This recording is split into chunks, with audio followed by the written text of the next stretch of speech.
All right, Nate. Make sure you're liking, subscribing, thumbs up, all that good stuff, right? This dude's license plate on his new Corvette is COP with a heart, LUVR, cop lover. Nice. Nice. Oh, you know what we got to do tomorrow? We got to go get my plates. Yeah, we can do that. Yeah, let's do that tomorrow. Are you ready? Hey, good evening, everyone. This is Robert and Jason with the world-renowned Mr. Texas Real Estate. This is the Texas Real Estate Mastermind Hour. How you doing, man? Good. Nice. So we're going to talk about getting your financial house in order. Oh. Yes. So we do a number of things in our mastermind, goal days and portfolio day, and then we do our finance day. Mm-hmm. So before we even talk about real estate, let's talk about some of the things that folks need to do to make sure that just even if you're never going to buy real estate, just smart things. Mm-hmm. So what's your number one? Own the house you live in. Own the house you live in. Very good. It is really clear. You read The Millionaire Next Door, wealth studies, that sort of thing. There's a couple of things that are really clear. Really clear. Own the house you live in. You've got to go to college. Don't give me this school of hard knocks. You can make, you can. But the reality is that most of you need to go to college. Statistically. Like, Yep. Steve Jobs dropped out. And I'm like, yeah, where did he go to school? Yes. Stanford, right? Mm-hmm. Like, look, if you can get into Stanford, you Right, yeah, you can kind of pick your own. You're He an didn't HCC, bro. drop out of Houston Community College. Yeah, you're not. It's a little different when you're going to HCC. When you're going to Stanford, a little different ball game. So, those are two very clear indicators of income and wealth. And we've talked about this before, but for the whole college routine, even again, we're not talking about studying 18th century French literature, but we're talking about the ability or learning the ability to critically think. Yes. And I think that if anything that college can perform for folks, it's the ability to look at both sides, to step outside of your prejudices and look at both sides of the issue, right? It is tough. Most people, even at the undergraduate level, I feel like you really don't learn it to get to grad school. Some people pick it up in undergrad, but you have two diametrically opposed ideas in your brain at the same time. Yes. And you're able to balance the pros and cons and See merit in benefits. both. The vast majority of people just don't develop that skill. That's when you read all the crazy stuff online. That's really what that is. It's like, Orange Man bad, Biden bad. Yeah. It's like, come on, man. There's got to be, not everybody's the devil on the other side, right? Yeah. So right. 512,000 jobs, right? So something's good's happening. something's working. Something Whether somewhere. it's him or not, it doesn't really matter. Yep. It's like, Nope. something's working here. Okay, that's a good one. So I'll talk about mechanic stuff. I'll say the Roth IRA and a life insurance policy. It depends on your age. I had this really interesting conversation with the first private lender I worked with who has since passed away. And he said, hey, do you do much investing in your IRA? And I said, I don't, because there's some challenges there for us, because we have people in our mastermind. They pay us to be in the mastermind. Then I invest in one of their deals. Is that a issue of my fiduciary duty as the trustee of the IRA? Anyway, it's a lot more complicated for us than it is for the kind of regular person off the street.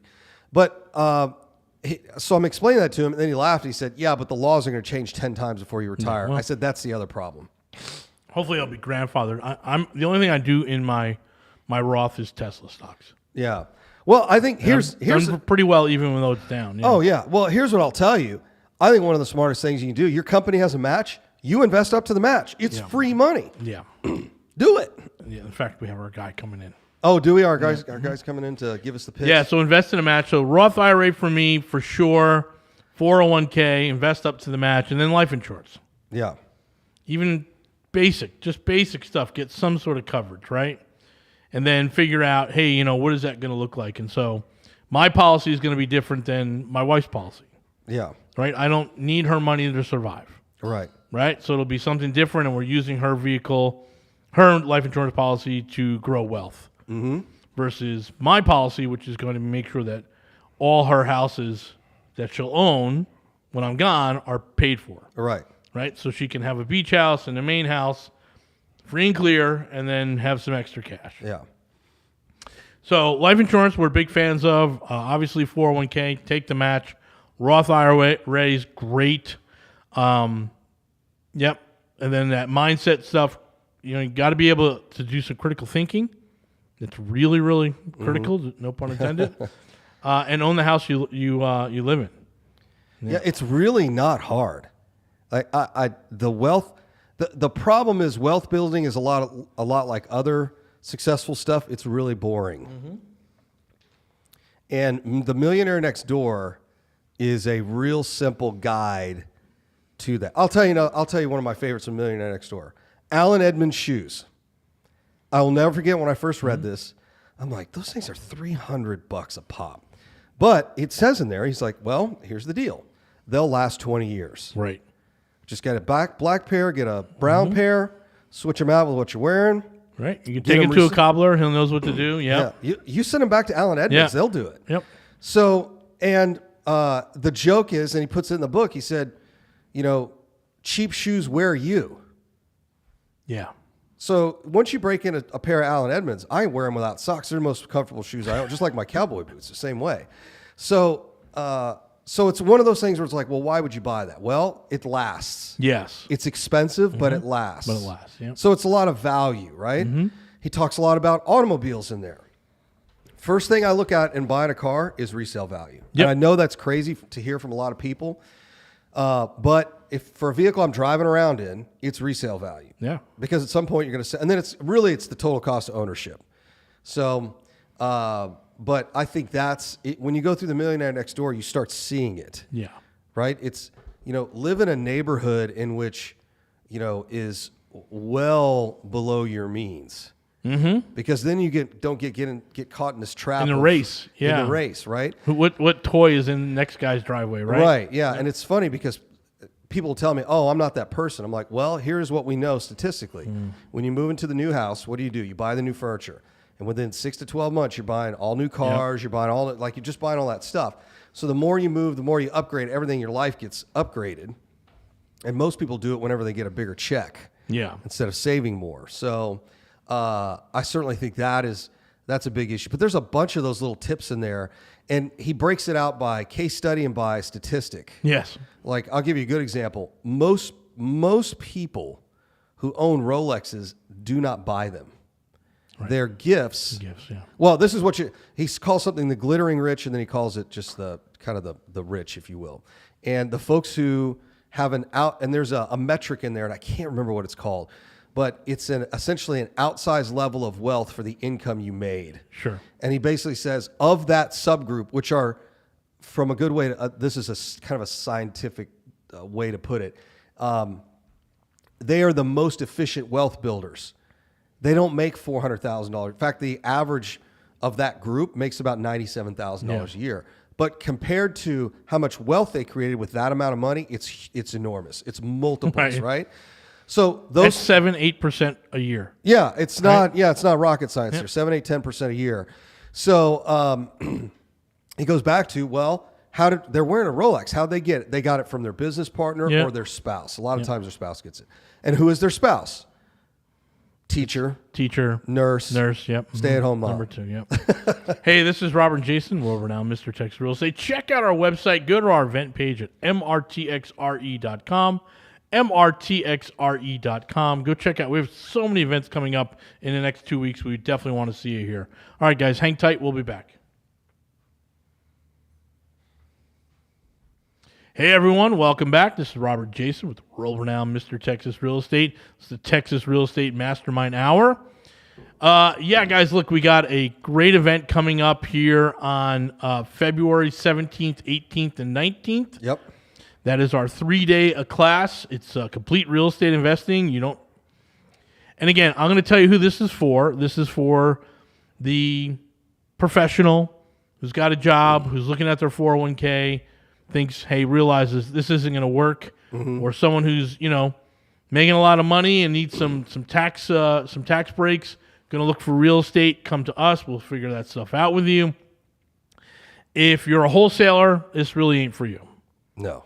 Yeah, flipper maybe. If you're a flipper when you're coming in, you're a buy and hold when you leave. Yeah. We break you there. That's right. So it's going to be mrtxrei.com. The I is for you. mrtxrei.com. Our 3-day event's like $97. It'll be the best event you've ever gone to for real estate. All right, so back to some of the prepping. Mark Cuban, the same thing though from from The Millionaire Next Door. He said, "Hey, where should people invest?" Mm-hmm. And he said, in their credit card debt. They're paying 18% on this stuff. He's like, if they just knock that out, it's some of the most expensive capital they have. He's like, take out your credit card before you start rolling some other investment properties. And I was like, well, that's good, especially the people that are carrying 21% interest on credit cards. Like, let's take that out first. Yep. So having no debt, having clean up, that just reflects on your FICO very, very well. And that allows you to start getting going to get ready to buy some real estate. So first, if you're going to buy real estate, let's talk about doing it with an FHA in your name. Mm-hmm. So we'll talk about that process. You buy a property? Yep. You have to qualify for it? You have to qualify for it. It's a government subsidized loan. So for all you hardcore libertarians and conservatives out there, you're going to do it anyway. But I think it's always... Do libertarians all own their own home with an FHA mortgage? Most of them do. Oh, that's interesting. With a government subsidized loan. Yeah, government subsidized loan. Nice. They'll be the first ones that complain about how interest rates are too low, but when housing hits 7-8%, they're like, "Oh, it's too much. Rates are too high." Also, the edit the Fed crowd or audit the Fed crowd, and I'm like, you do not want to audit the Fed. Mm-hmm. You don't want to know how much gold is in Fort Knox. Like, there's all that stuff. Like, you really don't want to know. We're not trying to bring the end of the world on this soon. So, anyways, you're going to qualify in your own name. It's a government subsidized loan. That's what you have in your on your house right now. And you're going to buy it, and it's going to be a cheap loan. It's going to be 30-year financed or 15. You can do it any year that ends in 5 or 0. But typically it's a 15 or a 30, and you're going to buy that thing and rent out your property and just cash flow. It's pretty simple. A lot of this stuff, when you get into this business, sounds really complicated. I'm just telling you it's not. Nope. It's really not that complicated. The challenging part is, and it's interesting, I was listening to one of our group podcasts yesterday and today, and in a different kind of space outside of real estate. Mm-hmm. And this guy says the same thing. Here's the problem. Most of y'all don't know what you want. So you end up in this, and that's not the point of today's show, but you end up in this. Here's how I know somebody doesn't know what they want. They can't pick anything. Mm-hmm. They can't make a decision. They're, hey, you want to do this? Yeah, I'm going to go do this, and I'm going to go do this, and I'm going to go do that. And you're like, whoa, slow down here. Yep. What are you trying to accomplish? I'm trying to make as much money as I can. Well, this may not be for you. This may not be, I wouldn't say real estate would be it. Go start a crypto trading platform. That seems to have made Sam a bunch of money. So it's like, all right, well, what are we trying to accomplish here? And here's why that's important. Once you figure out what you're trying to accomplish, all the other distractions fall away really quickly. Yes. So you're like, well, should I get a Fannie Mae loan? Should I do this? I'm like, I don't know. What are you trying to do, man? No. I can help anybody in real estate provided they do one thing. That is tell me what you're trying to accomplish. Yeah, what are you looking to do? So you can use that Fannie Mae loan. It's great. You can do up to 10 properties in your name. Yeah. You got to be kind of careful because sometimes I'm getting one right now for the beach house. Oh, there you go. Yep. So you can get up to 10 in your name, and that may have an impact on your FICO score. You got to be a little careful there.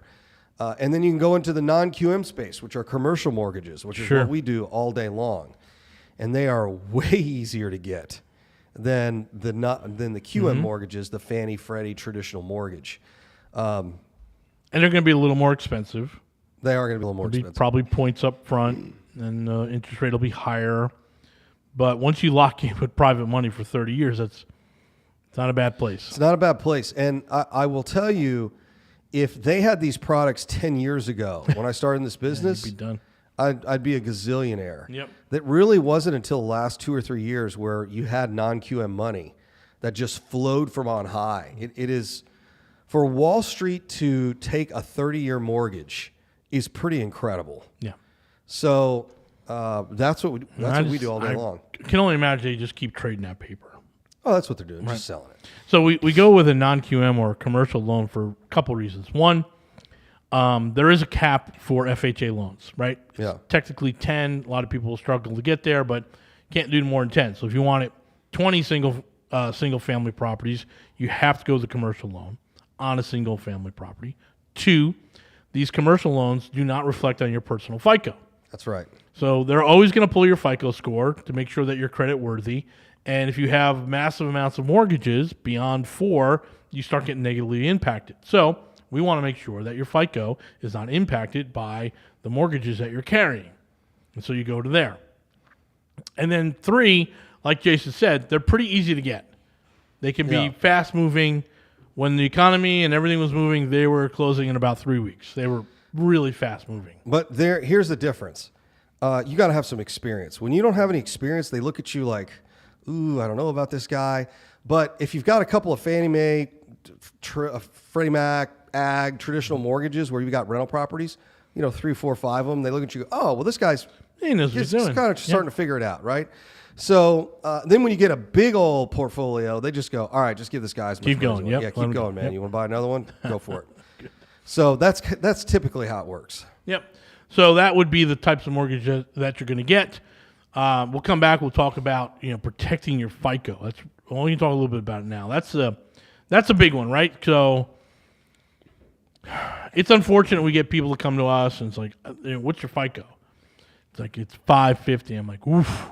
Oh, That's a hole to get out of, right? yeah. And so that's going to be more than just, hey, I dropped from 740 to 720. There's a serious hole to get out of there. And you can do it. It just takes about a year and a half. Well, it takes a little time. Yeah, it takes a little time. But the most important thing is, again, just making sure you're paying your debt on time, which is really, really critical. Make sure you're getting those mortgage payments in. Make sure you're getting the credit card payments in. Make sure you're getting your car payments in, right? All that stuff is really hypersensitive to your FICO score. So, and then you have to have some cash. Yeah. So you got to have, decent job, good cash, a good FICO, and some cash. And we figure anywhere between 25 to 35% of the property costs you're going to need to bring to the table.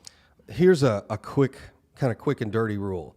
However much you have in cash divided by 0.3, that's what you can afford in a house. So if you got $100,000 in cash divided by 0.3, that's $300,000. Sure. That's what you can afford in an asset. $300,000. I know everyone just went, what? I got $20,000. Okay, 60 grand. That's the house you're going to buy. That's the house you're gonna. But that's just the reality of it. You got to have enough reserves. You got to have construct. Now, can you buy properties with no money? Yes, but you're going to have money in a checking account somewhere. Yeah, for for sure. carry, for reserves, for construction escrow. But Jason, the hard money lender will escrow construction, right? But you got to pay your contractor. Yep. They get the work done. Yep. Then you request the draw, and the money comes to you. Then you have to give them the additional funds to finish the job. So it's like you got to have cash somewhere. And we're going to cover all of this in our 3-day event. So go to it's a complete real estate investing. It's MRTXREI.com. Okay, hang tight. We'll be back.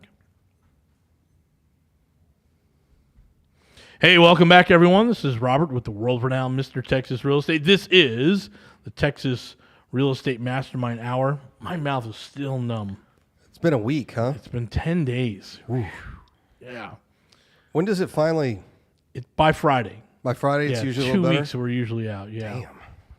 For those of you who don't know, I got my wisdom teeth pulled and I had some oral surgery done, and it is not pleasant. I think the wisdom teeth is the hard part. I didn't know you didn't have I had my wisdom teeth taken out a million years ago. Well, I had one tooth knocked out, got kicked or something, Yeah. and shattered, and they cleaned it all up. And he made a comment like, now I remember this. The dentist making a comment, and now I understand what he was saying. He said, well, we won't have to worry about your wisdom tooth coming in. Oh, because you got the The space. tooth next to it, yeah, but I didn't realize that 3 other wisdom teeth to worry about. Yeah, you got 4 in there. Yeah, no, I get it. I understood it, but somewhere just, in college when I'm at the clinic and they're cleaning up my teeth and the guy's like, yeah, you're good. You don't have to worry about getting that one out.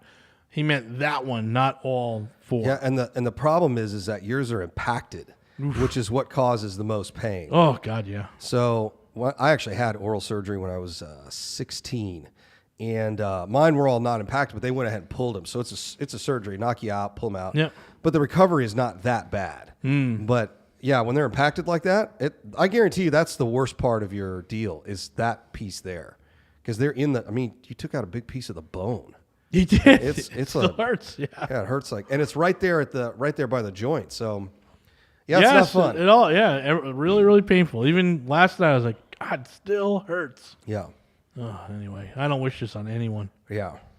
I was just like, I'm thinking, what if I just gone ahead and pulled them all out and just got fake teeth, right? I'm like, could have been more painful. I mean, what are we waiting on? It's just like, oh my goodness. But there's some truth to that, right? So we're gonna move forward and clean up that, and get all stuff. But it's wreaking havoc on my diet and when I can eat, and they're all sensitive to cold right now. Yep. Ooh, really painful. So hopefully I made everyone feel really comfortable in that last 30 seconds talking about my teeth pain. Yeah, that's funny. Anyway, going on, getting prepared for this stuff, I think, you have to have a good job, right? You have to have money, like Jason said. Yes, there's ways to do it without using someone else's money, owner finance, subject to all that stuff, but none of that is out the gate. Well, we're negotiating an owner finance deal right now. They want 30% down. It's like, okay, where's the money come from? It's going to be with closing costs about $40,000. So, the money's got to come from somewhere. You got to have money to do this. I hate to even belabor this point because at the end of the day, those are not the people who are going to be successful in real estate. No, it is really tough. You're investing. Mm-hmm. How do you invest in Apple with no money? You can't. So kind of get your financial house sorted out. But it's pretty simple. Go to school, and do not believe the crap online where degrees are worthless and all that. That's completely not true. That is some internet nonsense. Yeah. So, although I would argue this, if it's not STEM and you can add accounting to that, you're probably wasting your time in college. So at least this day and age, you can get away with it 10, 15, 20 years ago. And now you really need to be in those disciplines. Finance. Yeah, finance. Yeah. But like my oldest son, we're having this conversation right now. And he's like, I'm thinking about doing business school. I'm like, okay, fine. You can do the accounting or the finance track, but you're going to get a double major in mathematics. That's how that's going to work. Because that's really when you get into real finance, they don't hire finance people. No. They hire mathematicians, yes. Actuaries, rocket scientists. Like that's who they hire to really run that stuff. So the rest of them are just sales guys. So, which is not a bad thing. Just, that's kind of what you're signing up for. So, and those guys are the real deal makers. And then somebody in the back, the nerd's going to make all the math work. But I will tell you this, because Wall Street's going through this right now, they don't, when times are tough, they don't get rid of the math nerds because they are real hard to replace. Yeah. What was that Big Short? It's like, look at him. Yeah. He's my quant. Yeah. Where's my quant? Yeah, your quant. Where's your quant at? It's two big quant schools. One's at Stanford and the other one's at University of Chicago. You get out of those programs, you don't have to worry about finding a job the rest of your life. Provided you like doing that work. That's the other challenge. It was a quant guy and two sales guys. Yeah. In that meeting, right? Yeah. Making billions of dollars. Yeah, you just need two sales guys, raise money, place the money, and then you got your quant behind you doing all the math. It's no more difficult than that. So, but yeah, you go to school, you buy a house. And now you buy a house that in a neighborhood in which it's cheaper to own than it is to rent. And there are tons of those neighborhoods still in Texas. So, and you're building equity. And then at that point, you're doing your employer match, trying to work your way up the corporate ladder. Yep. I recommend graduate school if you are in a STEM, that's science, technology, engineering, mathematics. If you're in that STEM program, an MBA makes you almost indestructible at that point, because then you pick up the business side of things. And then you're making really good money. And then it's like, okay, what do I do next? Well, maybe I start investing in real estate. Very few people make their fortunes in real estate. I shouldn't say fortunes. They've made their money somewhere else, then they get into real estate. Yeah. That's kind of typical. I heard somebody say the other day, like, Jason, I want to be a commercial real estate broker. I'm like, okay, I'll tell you what that exactly looks like. It's dialing for dollars. Mm-hmm. You are cold calling. You're cold calling owners all day. You're cold calling mostly owners, guys who've closed deals, guys who've got properties that your other clients may want to buy. It is cold calling. That is exactly what it's. Now you get to a certain level, then it's playing at the golf course, doing happy hours with your established folks you've done business a long time from now. So a lot of people think it's like commercial real estate's like Wolf of Wall Street, and I'm like, that's not it at all. No. At least on the broker side, it's a little bit different. And I think most of the people that are listening are going to fall into our category, right? They're professionals. They're probably had a STEM degree of some sort, and they're looking at that 401k, and they know they got some capital to deploy, and they're just trying to figure out the best bang for their buck with the least amount of risk. Yeah. Right? And they come see us. Yeah. And we're like, oh, okay, yeah, another engineer. Okay, you going, that room over there is already 35 of you sitting in that room. That's right. Yeah. Just come on in, let's get this thing going, right? And we show them, hey, you got to get your financial house in order first, which most of them already do. Mm-hmm. And then it's like, okay, well, how fast do you want to deploy, right? And that's where the trickiest part comes. So the next thing about preparing for your financial impact is your mindset. Mm-hmm. And that's a big one. So this is how I started with it. I sat down and said, all right, I put $100,000 over into this checking account over here. You're going to do it. You may do it into an LLC. It doesn't really matter. But that's how I did it. And I'm like, all right, this $100,000 we're going to deploy as fast as possible. Yep. This is the real estate investment dollars I'm willing to put together. A lot of people look at that like $200, $300, $400, maybe $1 million sitting in a checking account, and they're like, oh, I can't touch this. This is my nest egg. Do you really need that as a nest egg? Like you said, you want to be a real estate investor. How much capital are we going to deploy this year? That is an excellent point, because most people won't give it up if it is in that home base account, right? Yeah. They've got to move it over to that account, and we're going to play with this over here. Yeah, this is the money we are investing. This is the money we're working. That's going to work for you. That we're going to get all the good things are going to come over here. We're not messing with your base over here. Right. Just tell us what you feel comfortable putting into this account. In fact, I'll make it even more simple for you guys. You have a checking account. That's where you're running your credit card bills through and your mortgage and all that nonsense. It's where your income comes in. Then you've got a savings account, which let's go back to Dave Ramsey, should have 6 months of expenses in that savings account. Yes. Then what I like to do is set up a reserve account, which may be a CD, 2-year CD, 3-year CD, which is any banker will look at that, any lender will look at that as cash. You pay penalties when it comes out, but it's not like an IRA. So then you've got that set up for your reserves. Then you have another account, and that account is what you actually use for your down payment and your construction costs and reserves and all that other stuff. So it's really no more difficult than that. Yeah, I love that idea. So, hey, we go over this during Complete Real Estate Investing. It's our 3-day class. Come on out and check us out. Go to mrtxrei.com, mrtxrei.com. 3-day Complete Real Estate Investing. It's a whopping $97. We hope to see you there. One more. Whew. This is a good one, but boring. All right. Hey, everyone. Welcome back. This is Robert Jason with the world renowned Mr. Texas Real Estate. This is the Texas Real Estate Mastermind Hour.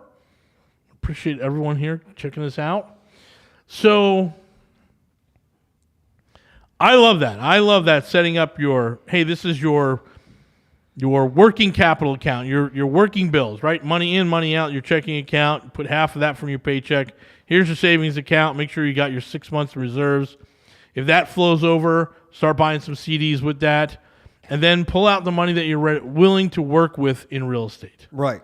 Because people can't compartmentalize when it's in a big bucket. Yeah, it's this bucket of commingled funds for commingled, how can I put this? Commingled expenses. Sure. Oh, this is like my savings account. It can't go below this number, and it's got this and that, and it's like, oh no, dude, you need to. What are you committed to doing? Yeah. This is our next quarterly mastermind. We're gonna have a real long conversation about what are you committed to actually doing. Yep. And I've got this exercise I'm working on right now, and it's based on, hey, do you have the money to be comfortably retired? Okay, you guys stand over here. The rest of y'all stand over here. Yep. Okay, guess what? Here's our actives, here's our passives. Yep. And never shall the two mingle across these lines. Because between me, yes. Yeah, so it's pretty simple for me. It's like, are you ready to retire or are you not? Because that's really the bellwether of all these things. Right. It's like, and guess what? I'm moving to one side of the other side of the tape. yeah. I got 5 more, right? I'm like, Yeah. 5 more. I'm going to be right over there. Now it's all about paying down debt, reducing the overhead, and any extra cash, I'm going to invest the other way. Yep. There's two sad real estate investors out there. Ooh. Two really sad ones. Yeah, we know them. The first one is the never could. And this is what this guy sounds like. Hey, Rob, nice to meet you. I've been in real estate 20 years. And then you would ask like, oh, what do you do? Oh, I flip, I wholesale, I do this, I do that, and it's a commercial. And then you go, oh, okay, well, why are you here at this meeting? Yeah. Oh, man, I'm just looking for deals. I'm just looking for, and you're like, well, what? You've been in this 20 years and you're still here. Yeah. Neither one of these examples do well when they talk to us. Oh, they're embarrassed. Right? They get embarrassed. It's like, yeah, man, my family's been doing this and I've been doing this. We've done over $40 million in transactions. And I'm like, all right, so 3% of $40 million. It's 1.2 mil. 1.2 mil, and it means you would have had about $3.6 million in assets. You're doing this for 40 years. I'm like, that doesn't sound like enough. Mm-hmm. You got 2 generations, and all you have is $3.6 million. Do you really? Or did you spend part of that 1.2 on your 7 Series sitting out front, right? Yeah, that's depreciating like a rock. Yeah. And so go back to depreciation. One of on a liability.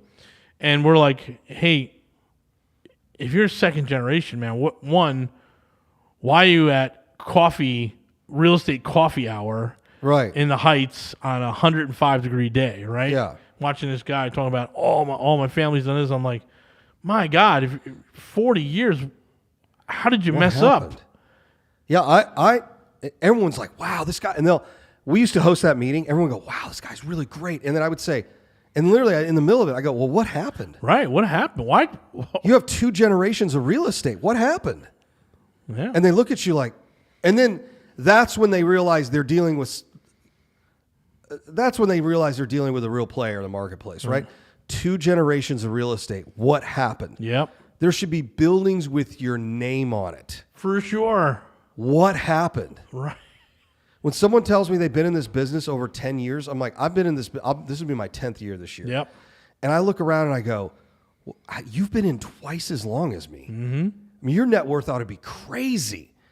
And then you start talking to them and you go, ooh, I mean, what's in your portfolio again? Right. What are we really talking about here? You're still looking for partners for what? You're here at the wholesaling thing looking for flip deals? What are we talking about? Why are you flipping houses? Right. Why would you do that? We stopped doing that nonsense 5 years ago. Yes, exactly. So it's like, it's sad. All right, so that's number one. That's sad guy. But here's the problem. That's sad guy. But here's the problem. You will, when you first get into these real estate clubs, you're like, you think that guy knows something. Yeah. Oh, wow. Can I take you out to coffee? Love to pick your brain. Yeah, and you're like, what? Don't pick that guy. Well, yes. Ask him what went wrong. Yeah. Yeah, what happened? What happened? How can I do what your family did in 5 years, not 40? Yeah. And not screwed up. Not mess it up, yeah.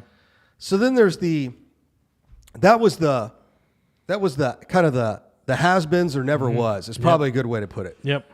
And then you get this other group over here on the far, I guess you could say, left side that are really quiet. You don't know who they are. Sure.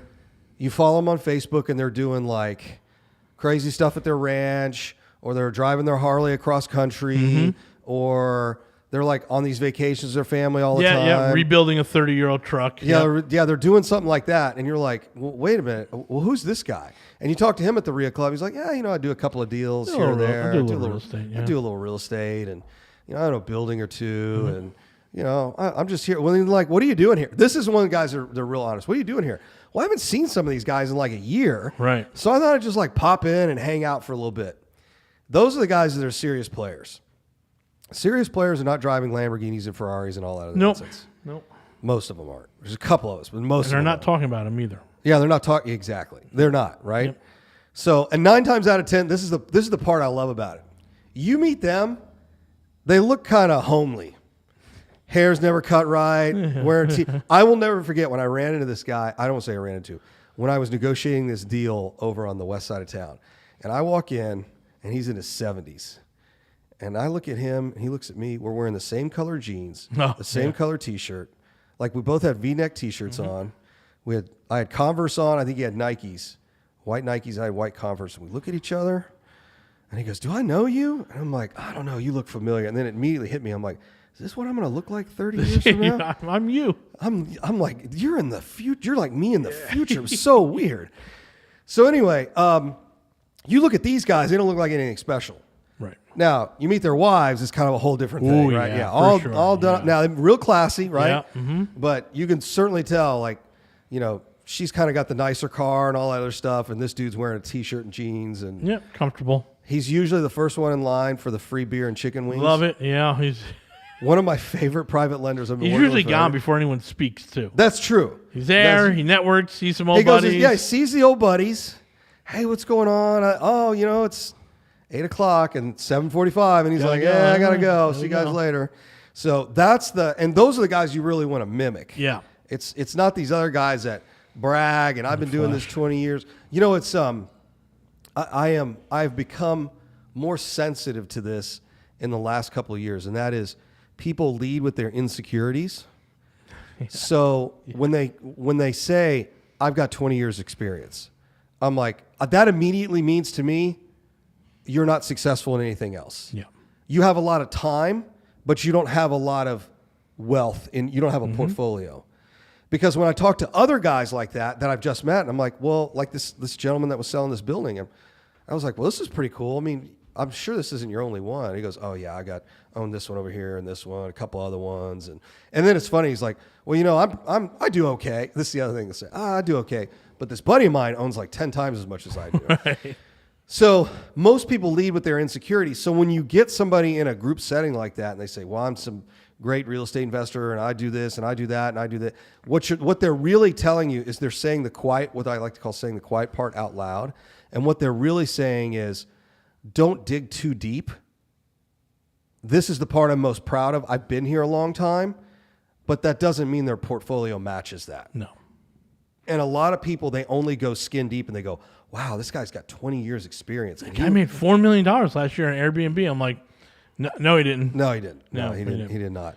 Anyway, we're going to cover all this stuff and more in our 3-day event. It's mrtxrei.com, mrtxrei. It's a whopping $97. Make sure you check out our event. We go really deep into the market and understanding finances and understanding what you really want. All right, guys, thanks for joining us. Got a quick little message when we come back, and we're done.